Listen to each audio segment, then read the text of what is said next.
I, 32M, am divorcing my wife, 33F, after finding out that my son, 5M, is not mine. Part 1.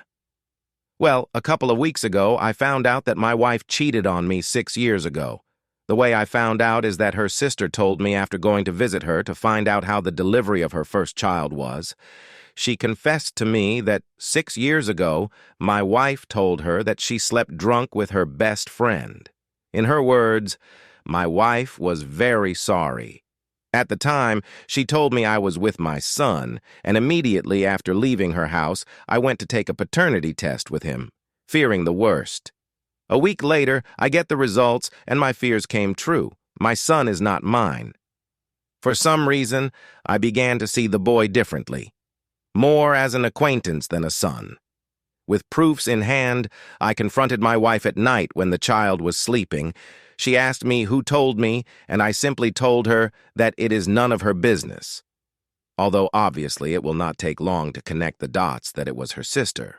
Well, that is not my problem now. Regardless of that, I asked her for a divorce, which is now in process. She was devastated.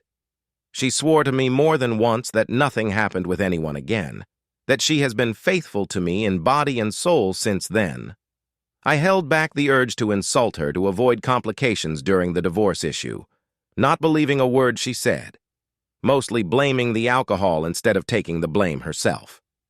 After talking about it, she threatened me, saying that she would demand full custody of the child.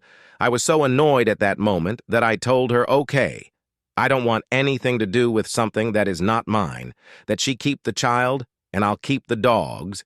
We have 2 dogs that we adopted as puppies, and they are currently 8 years old each. After my words, she tried to convince me to take care of the child with her, that I am his father. At that moment, I exploded. I was so angry, and I had held back so much the urge to scream that I just yelled her to go and take her bastard with her.